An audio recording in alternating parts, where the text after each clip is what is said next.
none of this can be explained if we treat light as a particle or a ray like we did last chapter when we bounced perfectly, angle in equals angle out and all that great stuff.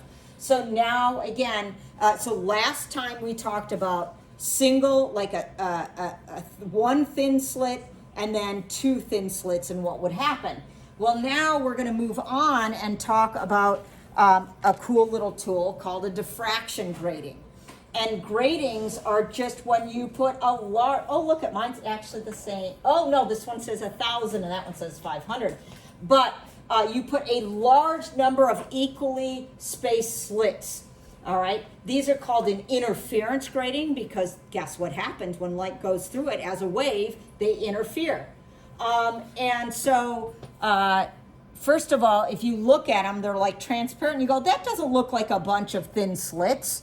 What's going on? It's not like a black piece of cardboard that you might have some lines cut into that would normally be our thin slit. So how are we making these and what are they? So basically they normally start with some kind of clear piece of plastic and lines or scratches are cut and they normally use some kind of like either a diamond tip tool. Sorry. All right, and it can be into plastic if you got a good one, normally like a replica grating or something, they're in glass, they're made out of glass. The glass ones, I was just on Amazon trying to find diffraction gratings for our lab, so I had different amount of scratches per millimeter or per centimeter, and they were pretty much all the same, unless all of a sudden it'd be like $1,000 or like $160 for one instead of $3.99. So it's quite a difference. All right. So when they take this and they put these scratches in it, the scratches are acting like now that light can't go through it, and between those scratches are the slits. Okay. Replica gratings are made by heat casting a plastic onto the original. So if they make a really good glass one, they just put the plastic on it and mold it to that. All right. So there you go. So they make a replica of the original diffraction grating. The number of slits is normally quoted as either lines per centimeter or lines per millimeter. And what kind of numbers? Well, again, you can see the top of your paper. It's as much as 40,000 lines per centimeter or 4,000 lines per millimeter. All right. It's a lot. It's like unfathomable. And I'll be passing these around in a little bit so you can actually see them. So look at what we see when we use them. This is the pattern we're seeing, and you go, kind of looks the same, Miss Jones, and it's like, because it's the same concept, just more of them. How is this different than what we saw before? Well, here's what we got for a diffraction grating. Here's what we got for a double slit, and do you remember what we got for a single slit? Look like this. Okay, single slit, double slit, grating, and how can you describe what's happened to them? They're narrower, okay, they're skinny, all right. They are all even, unlike this, they don't really degrade in size. So they have a good bright intensity and they're very narrow. And this is just an example of 5 slits, and their intensity, I think, grows with more slits. So you're gonna get more intense light.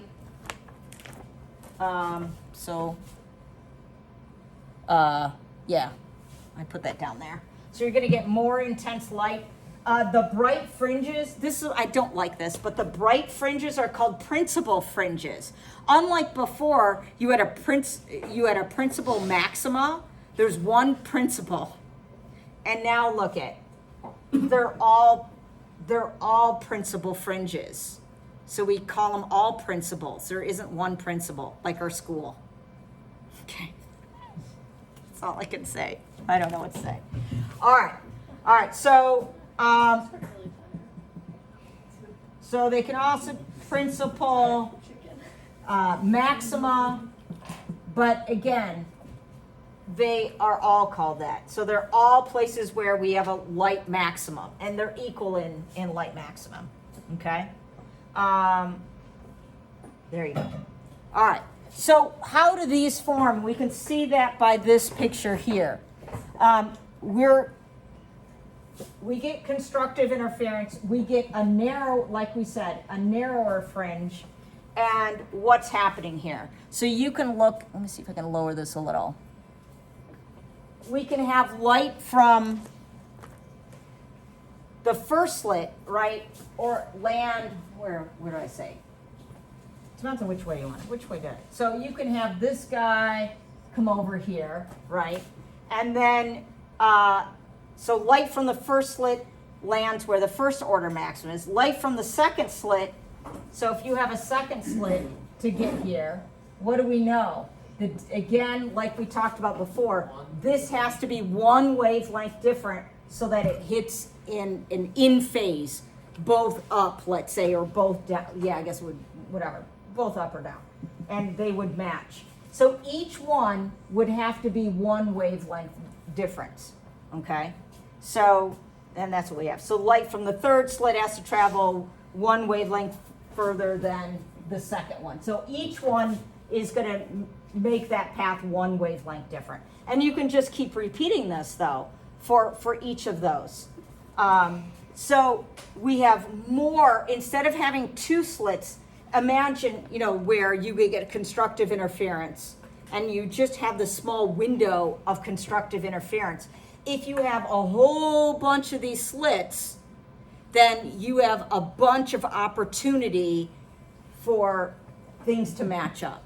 There's a lot more opportunity for these to land in phase to each other. So therefore, it's a more intense light here than when you had just two single slits. And the same thing is true when we talk about destructive interference. When we have destructive interference, because of you have hundreds to thousands of slits, there's a lot more opportunity for the wavelengths to be off from their neighboring slits enough, since we have enough slits that there could be more destructive interference at different points.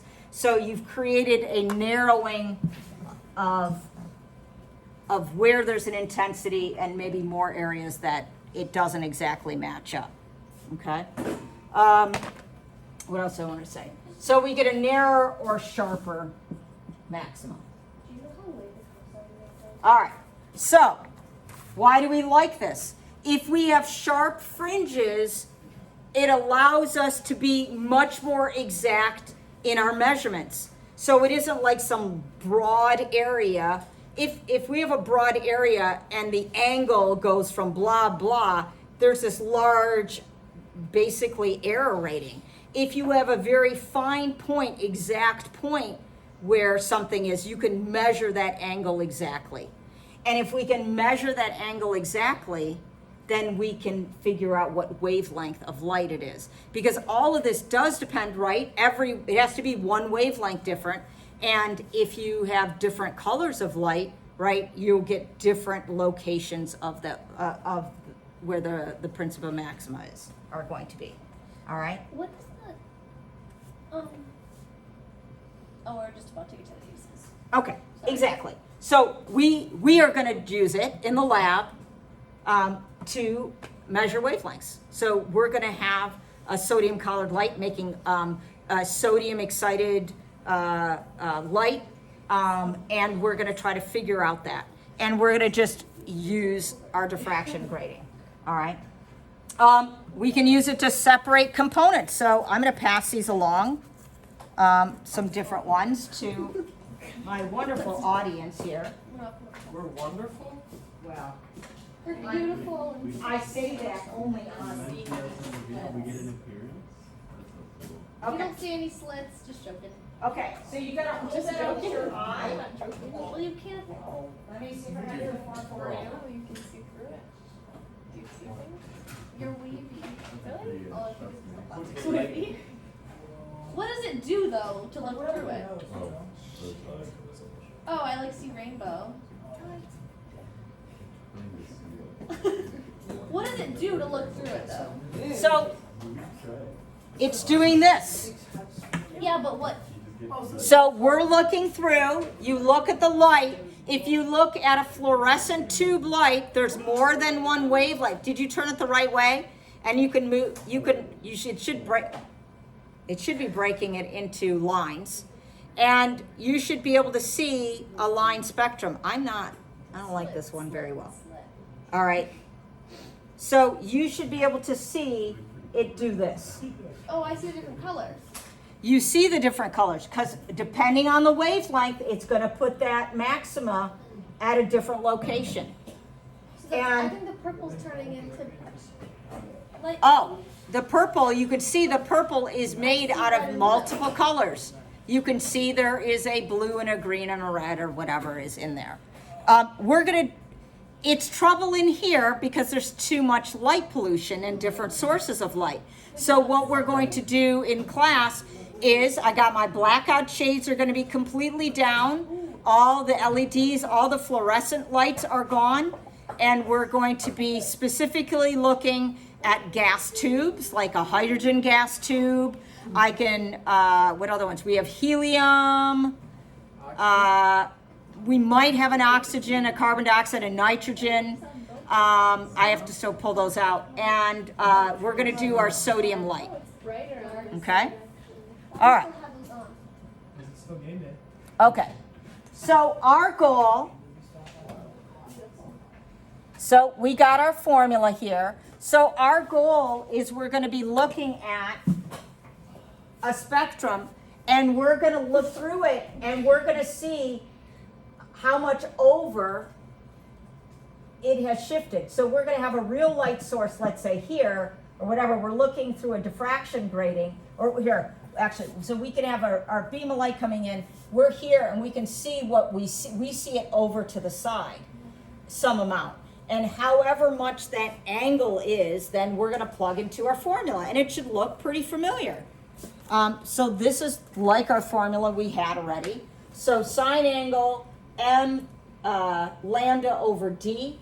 D is the slit distance, all right? And this is a little bit crazy now with the diffraction grating. And our m's can start at 0 again here because we can have a first order. So we can have, do you see that at m is 0, it's right in the middle. So that didn't happen with one of our slits that we did before. What happens if I get my fingerprints on this? Okay, it's not good. Yeah, don't touch. In fact, when I was reading the reviews on Amazon for one of the diffraction gratings, people complained that there were fingerprints on it already.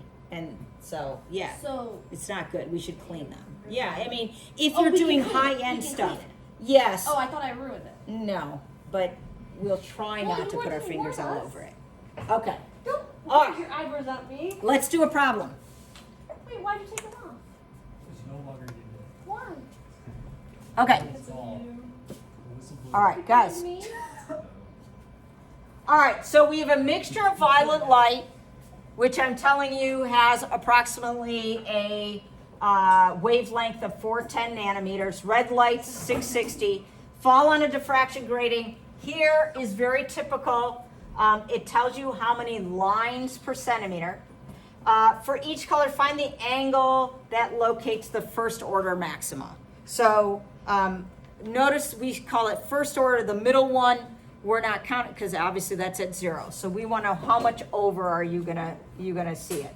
And so the first thing is if our formula is sine angle m theta over d, we know we want this to be 1. But what about d? What do I plug in for d? Just one.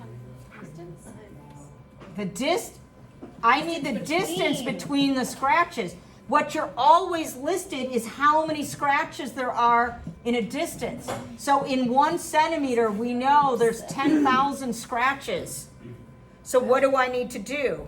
Divide. To find D, D is meter, let's first start, centimeters per line instead of lines per centimeter. So 1 centimeter has my 1 times 10 to the 4 lines. But we don't want centimeters either. So now what do we do? So I know I need it how many meters, right? So I'm gonna do this. Well, Lordy, let me, 100. And so my centimeters go, and then I'll have how many meters per line, per scratch, or spacing between the lines. Okay? So if I do that, you get a tiny number, right? So I got 1 times 10 to the minus 6 meters per line, per slit, per whatever you want to call it. All right? So they always tell you how many scratches, right, are per distance. All right? So you always have to take the reciprocal in a sense of that and get it into meters. All right. So now we got D, and so now Aren't there technically less? If there's 10,000 lines, aren't there 9,999 spaces? So isn't that wrong? yes, Okay. but that's how they do it. Yes.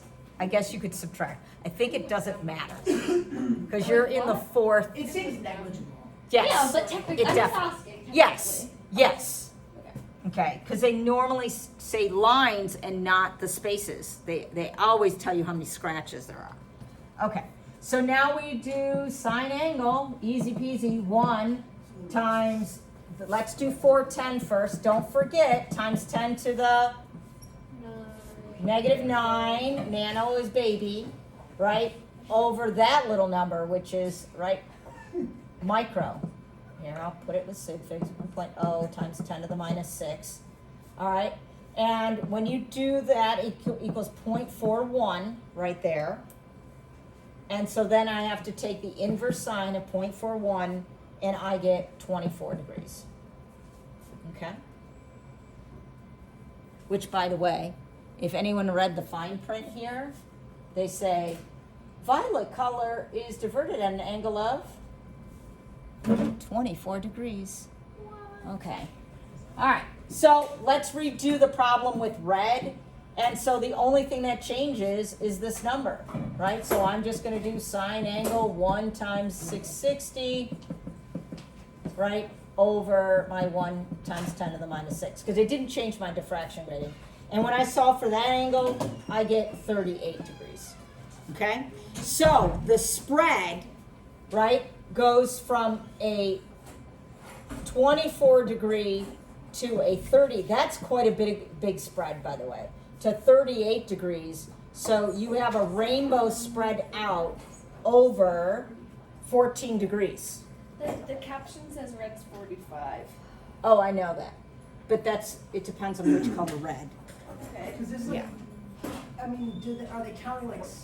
They're just counting red as like the end of infrared, basically. Yeah, whatever. It's right. There's an area for red. Hello? Okay. All right. So there you go. That's pretty easy peasy.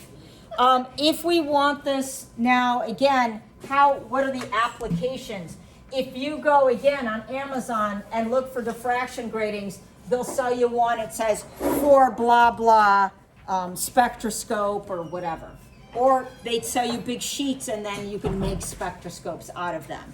And we talked about, here is a simple spectroscope that's sold, and it's got a little eyepiece. You look in here, there's a little slit, and then there is a piece of, plastic diffraction grating, and you look in, and it already has figured out that whole angle thing, and figured out for this length where to place, and it has little markings for nanometers of the wavelength, so you can hold it up to light and figure that out.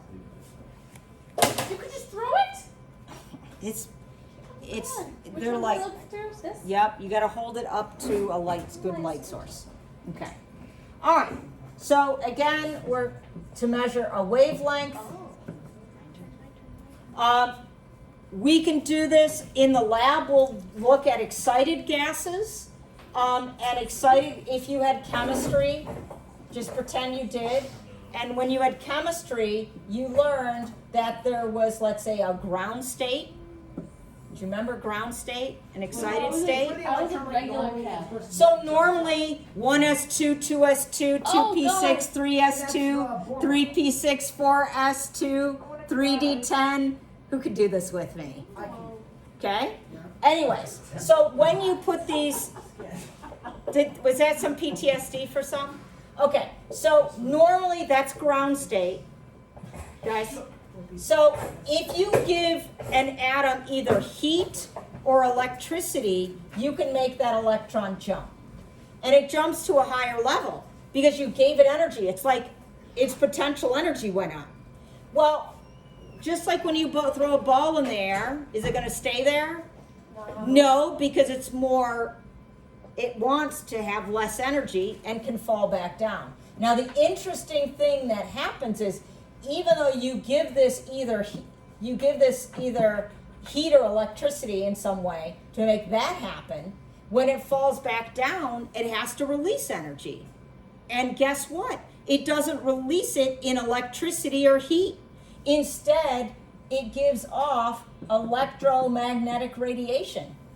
And this particular jump, I can tell you now, E equals HF, there is energy is related to frequency by a constant called Planck's constant. And this jump, if it's a certain amount of energy, will correspond to a certain frequency and wavelength of light. And so we will study this. And so scientists study wavelengths, not only to know what wavelength that it was, but then they know what energy. So if you're studying atoms, then you know what energy level, maybe what transition, is it a Balmer line or a Paschen line? If you remember your first chapter in AP Chem 1, that's the kind of stuff that they would be talking about. All right, so you can learn about atomic structure, or just understanding atomic structure, understand other things. You can determine an unknown gas because you know certain gases have electrons in certain locations. So you know that hydrogen puts out a red line, don't remember the red line of hydrogen, but there's a certain wavelength and frequency that's known. And so if you see that through a spectroscope and you've determined it, then you could know that what gas you're seeing. So you can study distant stars and know what's happening there. Okay? All right. What else did I want to say? Oh, so if we want a detailed, not a cheapo $10 diffraction or a spectroscope, they make fancy ones that look like this. We do not own one of these. Are But those like higher like precision too, like with the line spacing and stuff like that? They just make it become a little more precise, although we can do pretty good. We'll see. We'll find out our percent error. We will do pretty well even without a fancy thing like this. But here's what they do to make this better. They take, first of all, whatever they're sort, like this. This is probably hydrogen gas.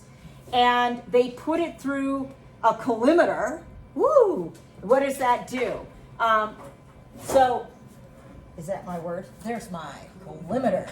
I think it's either a collimeter, but it's probably collimator because in science words are anti-penultimate. That means you put the emphasis third from the end. Anyways, so we have a collimator here with a lens, and you know what it does? Guess what? That's a converging lens.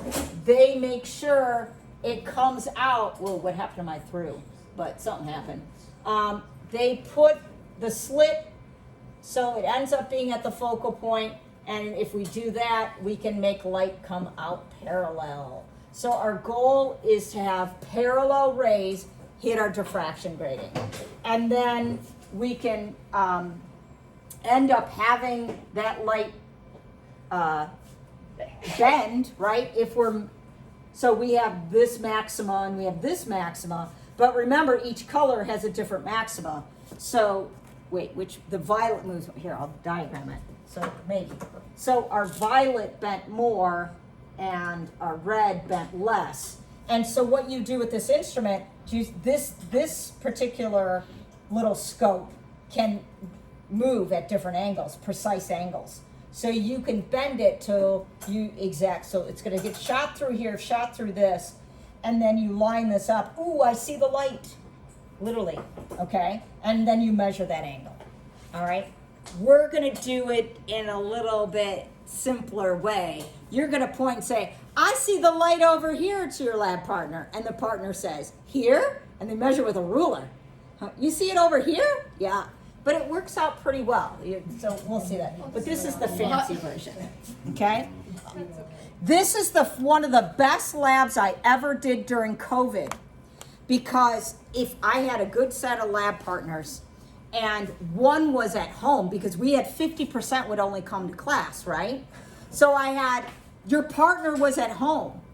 And so what they did, they had this set up with a light source and they had to have a diffraction grating, and someone at home had to see. So someone put the diffraction grating on the camera, on the computer. Oh, that's cool. And the other person was standing off here, and there was literally a laptop with a diffraction grating, and you say, do I need to move, do you see it here? Do I need to move right or left? And the person, they needed it, and it worked out perfect.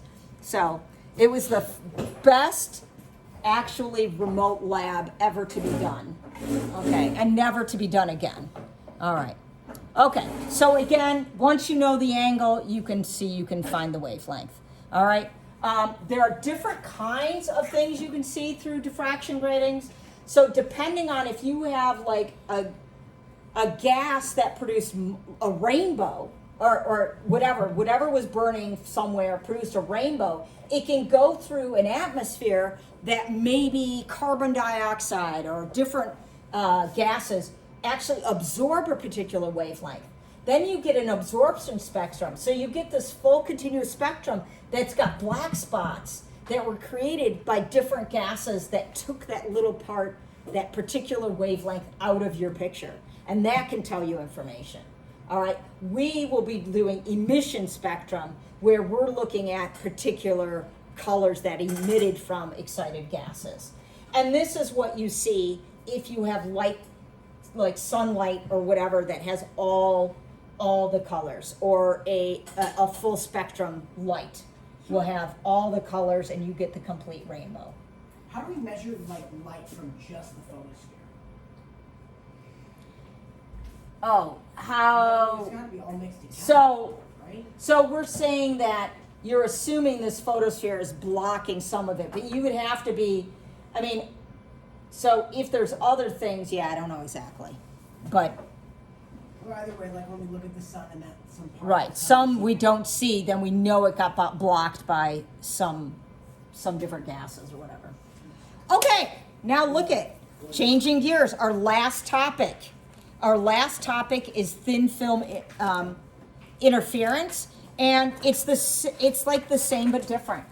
This one you have to even put a little bit of your thinking cap on, but everyone has seen this. Ever seen an oil slick and you see the rainbow, or a bubble and you see those rainbows of color? Now you're going to be able to actually calculate how thin that bubble was, or how thin that oil slick was, and what it takes to create that to happen.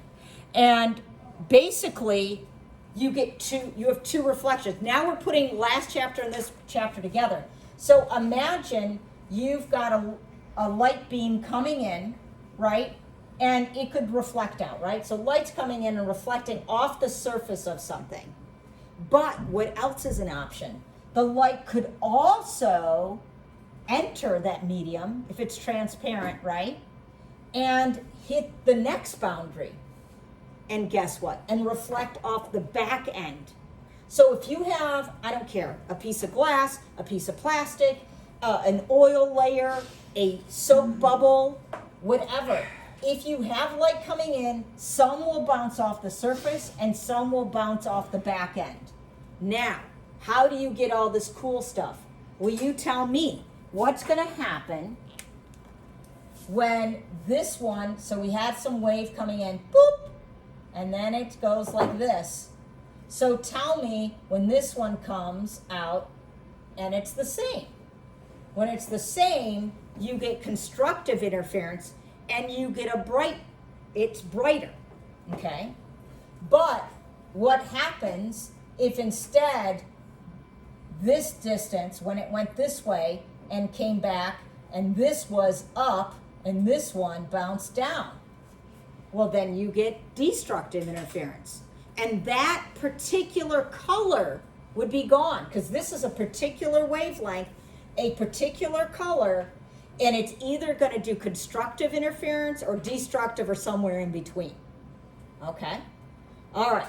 So you can imagine, maybe, that if you want constructive interferences, right, if you want them to be in phase, they're going to be bright, but if you want destructive, they're going to be a half wavelength off, right? It's like we've been doing, half wavelength off. But it's going to get complicated, right? All of this is going to depend on how thick this is. Here it's given an L. I think your book gives T. I don't know why, but we got, I think, T in our formula. But okay. All right. So the thickness of the material matters and the wavelength matters. Because if you're going to have that wave traveling, the size of that wave matters. And then also this thickness. All right? Okay. So if this goes in, right, you realize if you want constructive, how thick, what is one option? What thickness should this be if you want it to have constructive interference? So we want them to be one wavelength difference in total travel, either this doing this and this doing this. One wavelength total. So how thick should this be? A half a wavelength, right? So that there and back give you a whole wavelength difference. Okay? All right. That's one thing. The other thing that's going to mess us up, and you're going to roll your eyes that this is not nice, the wavelength, actually I need that picture still. This wavelength, so I'm drawing this wave, but I just entered a different medium, and what happens when I enter a different medium? The speed changes, and then it's all goes to crap. So the wavelength will change. Ew. So it isn't the wavelength that you're given in the problem. Should I say that again? It's not the wavelength that you're given in the problem that goes in the formula. It's the wavelength of the light that's here. So how do we do that? It's not hard. The wavelength in that new medium is equal to the wavelength that was in air divided by that index of refraction we learned about last chapter for that particular substance of that film, whatever the film is, that material. Okay? So that's a thing you got to do. Does that make sense? Okay. Then this is for some of you, sadness. Oh, wait, no, the third one's the sadness. We know this. There is a path difference between the two rays of 2L. We just talked about that, right? So if this is L, it has to go there and back, so it's 2L. Do you know what we're also ignoring? In the problems it'll say, the light comes in almost perpendicular. Why do we say that? What? This is, do you see? No, so here, oh, that's an idea, but no. So here it's showing at quite an angle. Is this the same as this? No. Do you want to do that extra math now to find the angle needed? Because here we're just pretending the thickness of the film.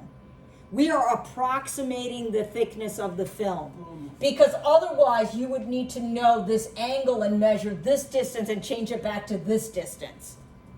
You could do that, but we're just assuming light is coming in close to perpendicular. Isn't that great?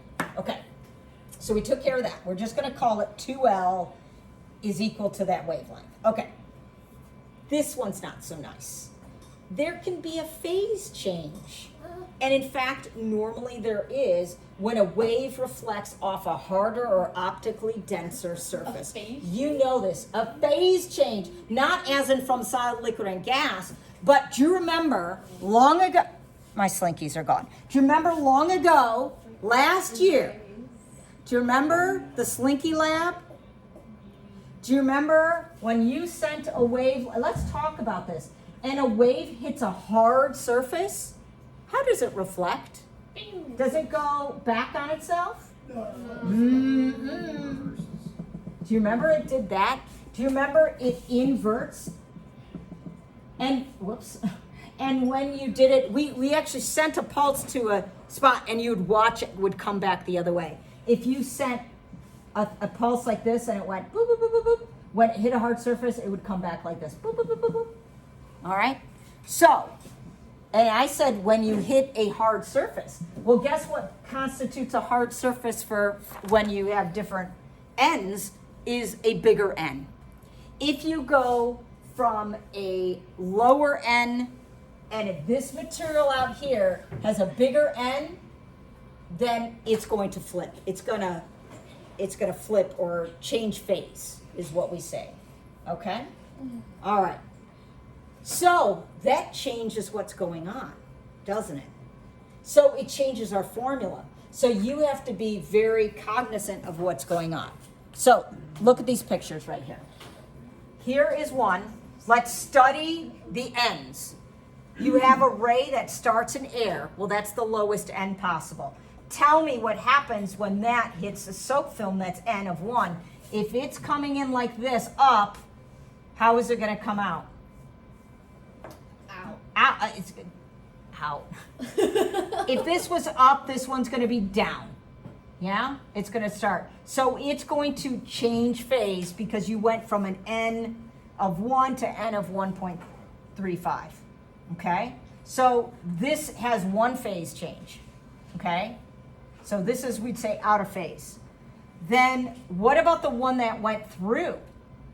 So yes, it bent. We'll ignore that for now.